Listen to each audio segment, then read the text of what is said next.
नमस्कार मित्रों, त्रिजल की पूरी टीम की तरफ से आप सभी को बहुत सा प्यार। मित्रों, भगवत गीता में बहुत से तथ्य ऐसे हैं जो लिखित नहीं हैं, परंतु उन्हें समझने की अति आवश्यकता है। हमारे पहले प्रयास कृष्णा क्रोध से आगे बढ़ते हुए आज हम चर्चा करेंगे भगवान नारायण के विभिन्न रूपों की। नारायण ऐसे देव हैं जो हमें किसी भी रूप में प्राप्त हो सकते हैं। उदाहरण के लिए राजा दशरथ और माता कौशल्या को पुत्र के, लव और कुश को पिता के, माता सीता को पति के, मीरा को प्रेमी के, लक्ष्मण, बलराम और सुभद्रा को भाई के, अभिमन्यु को मामा के और अर्जुन को मित्र के रूप में प्राप्त हुए। तीनों लोकों के स्वामी ने अर्जुन को ही अपना परम मित्र क्यों स्वीकार किया और उसके सारथी बने? आइए मित्रों, हम इस विषय पर चर्चा करते हैं। अर्जुन का सबसे पहला गुण यह था कि वह अपने लक्ष्य के प्रति समर्पित था।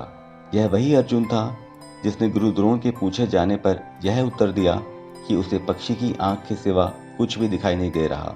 उसका लक्ष्य था सर्वश्रेष्ठ धनुर्धर बनने का, जिसे उसने कठोर परिश्रम से प्राप्त किया। जो मनुष्य अपने लक्ष्य के प्रति समर्पित होते हैं, वहाँ आलस्य, अकारण निद्रा का कोई स्थान नहीं होता। व्यक्ति जितना ही आलस्य और अकारण निद्रा में रहता है, वह उतना ही पाप के दलदल में धंसता जाता है, और जितना ही वह व्यक्ति पाप के पास जाता है, उतना ही भगवान से दूर हो जाता है।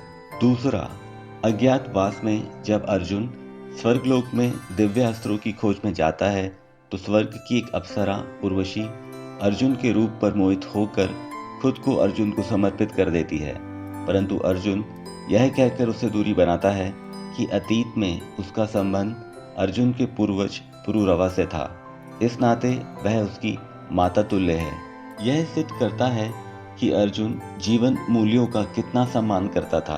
वह काम वासना से मीलों दूर था। काम वासना में अंधा व्यक्ति जीवन मूल्यों को ताक पर रखकर क्षणिक सुख की प्राप्ति के लिए सभी मर्यादाएं त्याग देता है। जहाँ राम वहाँ कहाँ काम, और जहाँ काम वहाँ कहाँ राम। तीसरा, निसंदेह भीम में शारीरिक बल अनेक हाथियों का था, परंतु उसकी गदा ना तो पितामह भीष्म, गुरु द्रोण, अंगराज कर्ण और गुरु भाई अश्वत्थामा के घातक बाणों को रोक सकती थी। दुर्योधन को सबसे ज्यादा खटका पांडवों में सिर्फ अर्जुन से था। अर्जुन के तुरीर में कौरव योद्धाओं के हर बाण का उत्तर था। इतना वीर और अजय होने के बाद भी अर्जुन में यह अभिमान नहीं आया कि वह अपने भाइयों से श्रेष्ठ है। उसे ही युद्ध के पश्चात राजा बनना चाहिए। उसने महाभारत का धर्म युद्ध अपने बड़े भाइयों युधिष्ठिर और भीम के आशीर्वाद में वीरता से लड़ा और विजयी हुआ, और हस्तिनापुर का सम्राट बड़ा भाई युधिष्ठिर बना। और अंत में मित्रों, अर्जुन हमेशा धर्म के पथ पर चला, और जहाँ धर्म वही भगवान। यदि आप में यह 4 अर्जुन के गुण हैं, तो एक दिन आपको भी कृष्ण न सही परंतु कृष्ण जैसे मार्गदर्शक अवश्य मिलेंगे। उम्मीद करते हैं मित्रों, आपको हमारी कोशिश अवश्य ही पसंद आई होगी। जय श्री कृष्ण।